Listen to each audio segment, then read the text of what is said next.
നമസ്കാരം. ഓട്ടപ്രദക്ഷിണത്തിലേക്ക് ഏവർക്കും സ്വാഗതം.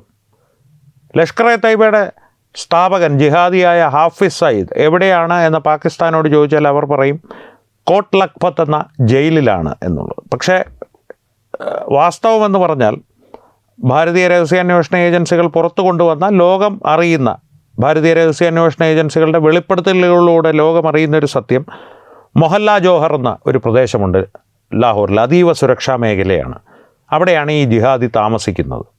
പക്ഷേ ഇപ്പോൾ പുറത്തു വരുന്ന വിവരമനുസരിച്ച് ഹാഫിസ് സയ്യിദിനുള്ള സുരക്ഷ പാകിസ്ഥാൻ്റെ ISI, പാകിസ്ഥാൻ്റെ ചാരസംഘടന എന്ന് അവർ വിളിക്കുന്ന യഥാർത്ഥത്തിൽ ഒരു ഭീകരവാദ സംഘടനയായ ISI വർദ്ധിപ്പിച്ചിരിക്കുകയാണ്.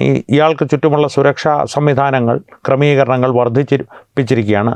അതുകൊണ്ട് തന്നെ ഇയാൾ ഈ ലഷ്കർ എ തൈബയിലേക്ക് പുതിയതായി തിരഞ്ഞെടുക്കുന്ന റിക്രൂട്ടുകളുണ്ടല്ലോ, അതായത് പുതിയ ജിഹാദികൾ, കുട്ടി ജിഹാദികളോട് വല്ലപ്പോഴും വീഡിയോ കോളിലൂടെ സംവദിക്കുന്നത് മാത്രമായി ഇയാളുടെ യാത്രകൾ പരിമിതപ്പെടുത്തിയിരിക്കുകയാണ്. മൊഹല്ല ജോഹറിൽ നിന്ന്, അയാളുടെ വാസസ്ഥാനത്തിൽ നിന്ന് പുറത്തേക്കധികം ഇയാൾ ഇറങ്ങാറില്ല.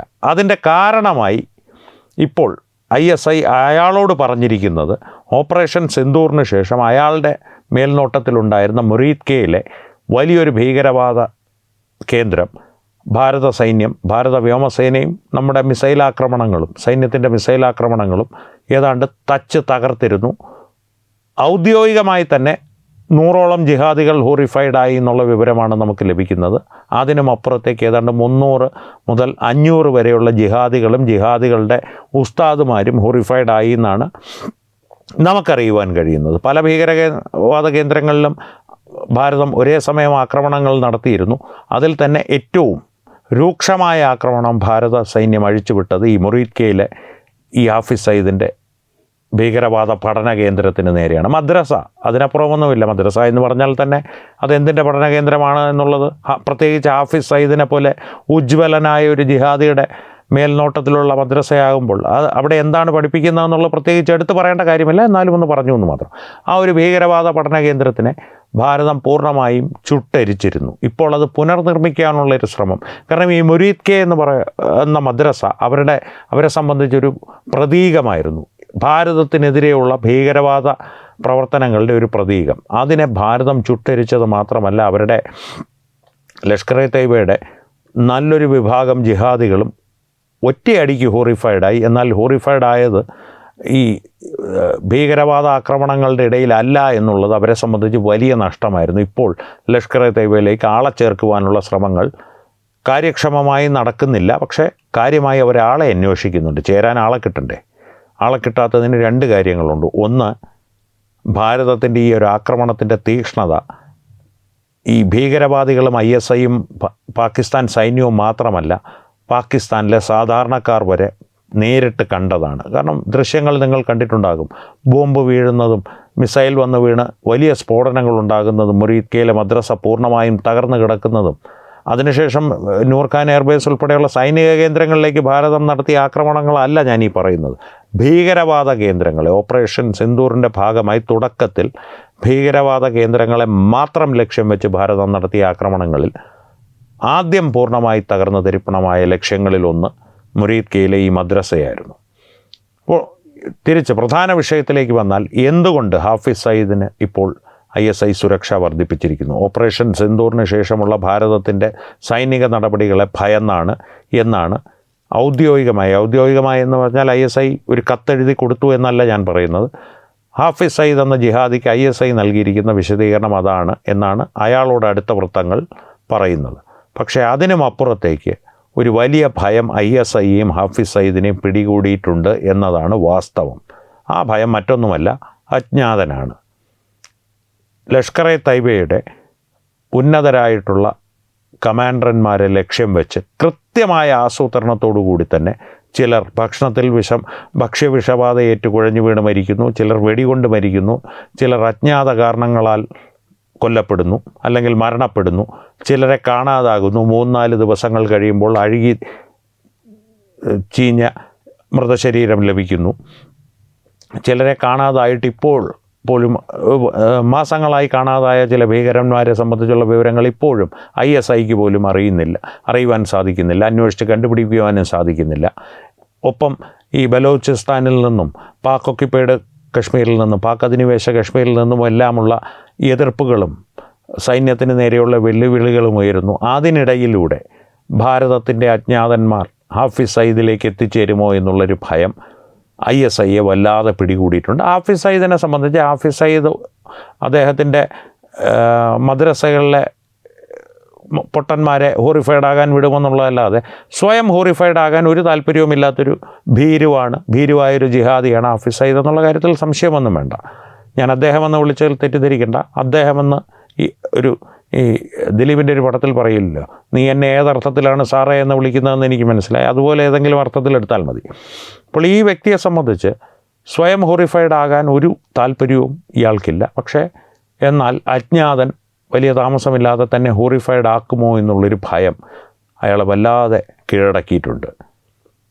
അത് വെറുതെ ഒരു അടിസ്ഥാനമില്ലാത്ത ഭയവുമല്ല. കാരണം ഞാൻ നേരത്തെ പറഞ്ഞ പോലെ ലഷ്കർ-ഇ തയ്ബ എന്ന ജിഹാദി സംഘടനയുടെ ഉന്നതരായിട്ടുള്ള കമാൻഡർമാർ ഈ ഉണക്കയിലകൾ കൊഴിഞ്ഞു വീഴുന്നതിനേക്കാൾ വേഗത്തിലാണ് കൊഴിഞ്ഞു വീണുകൊണ്ടിരിക്കുന്നത്. അജ്ഞാതൻ ഓവർ ടൈം വർക്ക് ചെയ്യുകയാണ്. അജ്ഞാതനെ ഇടയ്ക്കൊന്ന് ഭാരതത്തിലേക്ക് കൊണ്ടുവരണമെന്നുള്ള ആവശ്യം ഉയരുന്നുണ്ടെങ്കിലും ഭാരതത്തിനകത്ത് പ്രവർത്തിക്കാൻ അജ്ഞാതന് താല്പര്യമില്ല. ലഷ്കർ-ഇ തയ്ബയുടെ കമാൻഡർമാരാണ് ദിസ് ഈസ് മൈ എൻ്റർടൈൻമെൻറ്റ് എന്നുള്ള രീതിയിൽ അജ്ഞാതന് താല്പര്യമെന്നാണ് നമുക്ക് മനസ്സിലാക്കുവാൻ കഴിയുന്നത്. പക്ഷേ തമാശയൊക്കെ വിട്ടുകഴിഞ്ഞാലും ഗൗരവതരമായിട്ടുള്ളൊരു കാര്യത്തിലേക്ക് വന്നാൽ ഹാഫിസ് സയ്യിദിനെ അജ്ഞാതൻ ലക്ഷ്യം വെച്ചിട്ടുണ്ട്. പലതവണ ഹാഫിസ് സയ്യിദ് തലനാരിഴയ്ക്ക് രക്ഷപ്പെട്ടു പോയി, അല്ലെങ്കിൽ ഉദ്ദേശിച്ച സ്ഥലത്ത് കൃത്യമായിട്ട് ഹാഫിസ് സയ്യിദ് എത്തിയില്ല, അല്ലെങ്കിൽ കൃത്യസമയത്ത് എത്തിച്ചേർന്നില്ല. എന്തെങ്കിലും കാരണം കൊണ്ട് വൈകിയത് കൊണ്ട് മാത്രം ഹാഫിസ് സയ്യിദ് പലപ്പോഴും ജീവനോടെ രക്ഷപ്പെട്ടിട്ടുള്ള സാഹചര്യങ്ങൾ ഉണ്ടായിട്ടുണ്ട് എന്ന് പാകിസ്ഥാനുമായിട്ട് അടുത്ത മാധ്യമവൃത്തങ്ങൾ പറയുന്നു. കാരണം പാകിസ്ഥാനിൽ നിരവധി സ്രോതസ്സുകളുള്ള മാധ്യമപ്രവർത്തകരുണ്ട്. നമ്മുടെ സുഹൃത്തുക്കളാണ്. നമ്മുടെ തത്വമയി ന്യൂസിന് അത്തരത്തിലുള്ള സ്രോതസ്സുകളിൽ നിന്ന് പല വാർത്തകളും ഇത്തരത്തിൽ ലഭിക്കാറുണ്ട്. അവർ പറയുന്നത് ഏറ്റവും ചുരുങ്ങിയത് ഒരു 2-3 തവണയെങ്കിലും അജ്ഞാതൻ ഹാഫിസ് സയ്യിദിനെ ലക്ഷ്യം വെച്ചിട്ടുണ്ട്. ഭാഗ്യം ഒന്നുകൊണ്ട് മാത്രമാണ് ഹാഫിസ് സയ്യിദ് രക്ഷപ്പെട്ടു പോയത്. പക്ഷേ എപ്പോഴും ആ ഭാഗ്യം തുണയ്ക്കണമെന്നില്ല. തന്നെയുമല്ല, ഞാൻ നേരത്തെ പറഞ്ഞതുപോലെ ലഷ്കർ-ഇ തയ്ബ കമാൻഡർമാർ ഒന്നിന് പിന്നാലെ ഒന്നായും കൊല്ലപ്പെടുന്നു, അല്ലെങ്കിൽ ദുരൂഹ സാഹചര്യങ്ങളിൽ മരണപ്പെടുന്നു, കാണാതാകുന്നു. അപ്പോൾ ഹാഫിസ് സയ്യിദിന് ചുറ്റുമുള്ള സുരക്ഷ അവർക്ക് ഒരുക്കിയേ മതിയാകുള്ളൂ. തന്നെയുമല്ല, ഏറെ താമസിയാതെ പാക് അധിനിവേശ കാശ്മീരിനെയോ ബലൂചിസ്ഥാനെയോ ലക്ഷ്യമിട്ട് ഭാരതം ഒരു സൈനിക നീക്കം നടത്തുവാനുള്ള സാധ്യതകൾ വളരെ അധികമാണ് എന്ന് പാകിസ്ഥാൻ ഭയപ്പെടുന്നു.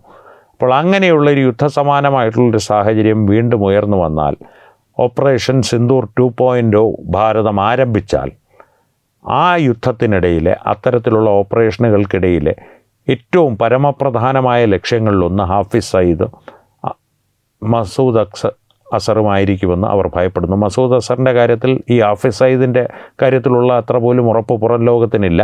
മരണപ്പെട്ടുവെന്നോ അല്ലെങ്കിൽ ഭയാനകമായ പരിക്കേറ്റ് കിടപ്പിലാണെന്നൊക്കെയുള്ള വാർത്തകൾ പുറത്തു വരുന്നുണ്ട്. ഹാഫിസ് സയ്യിദ് പിന്നെ ജീവനോടെ ഉണ്ടെന്നുള്ള കാര്യം ഉറപ്പാണ്. പക്ഷേ ഓപ്പറേഷൻ സിന്ദൂർ 2.0 തുടങ്ങുകയാണെങ്കിൽ ആ ഓപ്പറേഷൻ്റെ തന്ത്രപ്രധാനമായ ലക്ഷ്യങ്ങൾ ഉണ്ടാകും. പക്ഷേ ഹ്യൂമൻ ടാർജറ്റ്സിൽ പ്രഥമ സ്ഥാനങ്ങളിലുള്ള ലക്ഷ്യങ്ങളിലൊന്ന് ഹാഫിസ് സയ്യിദ് ആകുമെന്നുള്ള കാര്യം ISIക്ക് ഏറെക്കുറെ ഉറപ്പാണ്. ആ ഭയം ഹാഫിസ് സയ്യിദിനുമുണ്ട്. നമുക്ക് വ്യക്തിപരമായിട്ട് പറയാനുള്ളത് അന്ധഭയം ഇറുകെട്ടും. ആ ഭയത്തോടു കൂടി ജീവിച്ച് നരകിച്ച് വേണം ഈ ജിഹാദികളൊക്കെ ഒടുങ്ങുവാൻ. കാരണം ഹാഫിസ് സയ്യിദിനെ സംബന്ധിച്ച് പറയുമ്പോൾ വീണ്ടും ഒരു കാര്യം ഞാൻ പ്രേക്ഷകരെ ആവർത്തിച്ച് ഓർമ്മിപ്പിക്കുകയാണ്. ഹാഫിസ് സയ്യിദ് സാഹിബ് എന്ന് കോൺഗ്രസ്സുകാർ വിളിക്കുന്ന ഈ ജിഹാദിയാണ് മുംബൈ ഭീകരാക്രമണത്തിൻ്റെ മുഖ്യ സൂത്രധാരന്മാരിൽ ഒരാൾ. അതുകൊണ്ട് തന്നെ ഇയാളുടെ തലയെടുക്കുക എന്നുള്ളത് അജ്ഞാതനെ സംബന്ധിച്ച് വളരെ പ്രധാനപ്പെട്ട ഒരു ലക്ഷ്യമാണ്. ഓപ്പറേഷൻ സിന്ദൂർ 2.0 തുടങ്ങുകയാണെങ്കിൽ ഭാരതീയ സൈന്യത്തെ സംബന്ധിച്ചും ഹാഫിസ് സയ്യിദ് വളരെ പ്രധാനപ്പെട്ടൊരു ലക്ഷ്യം തന്നെയാണ്. അതുകൊണ്ടാണ് ഈ ജിഹാദിക്ക് ചുറ്റുമുള്ള സുരക്ഷ ISI ഇപ്പോൾ വർദ്ധിപ്പിച്ചിരിക്കുന്നത്. എന്തായാലും ഓട്ടപ്രദക്ഷിണത്തിന് ഒരു കാര്യം മാത്രമേ ഒരു പ്രാർത്ഥനയുടെ രൂപത്തിൽ അല്ലെങ്കിൽ ഒരു ആഗ്രഹത്തിൻ്റെ രൂപത്തിൽ പ്രേക്ഷകരോട് പറയുവാനുള്ളൂ. അതുകൂടി പറഞ്ഞ് നമുക്ക് അവസാനിപ്പിക്കാം. എത്രയും പെട്ടെന്ന് ഹോറിഫൈഡ് ആകുവാനുള്ള ഭാഗ്യം അജ്ഞാതനോ ഭാരതീയ സൈന്യമോ ഹാഫിസ് സയ്യിദ് എന്ന ഈ ജിഹാദിക്ക് നൽകട്ടെ. ഈ വിഷയത്തെ സംബന്ധിച്ച് പ്രേക്ഷകരുടെ അഭിപ്രായങ്ങൾ തീർച്ചയായും കമൻറ്റുകളിലൂടെ ഞങ്ങളുമായി പങ്കുവയ്ക്കുക. ഒപ്പം വീഡിയോ ലൈക്ക് ചെയ്യുക, പരമാവധി ആളുകളിലേക്ക് ഈ വീഡിയോ എത്തുവാനായി ഷെയർ ചെയ്യുക. ഏറ്റവും പ്രധാനപ്പെട്ട കാര്യം, തത്വമൈ ന്യൂസിൻ്റെ യൂട്യൂബ് ചാനൽ നിങ്ങൾ ഇതുവരെ സബ്സ്ക്രൈബ് ചെയ്തിട്ടില്ലെങ്കിൽ തീർച്ചയായും സബ്സ്ക്രൈബ് ചെയ്യുക. അപ്പോൾ ഈ വിഷയത്തിലും മറ്റു വിഷയങ്ങളിലും സംവാദങ്ങൾ തുടരട്ടെ. വീണ്ടും കാണാം. നന്ദി. ശുഭരാത്രി.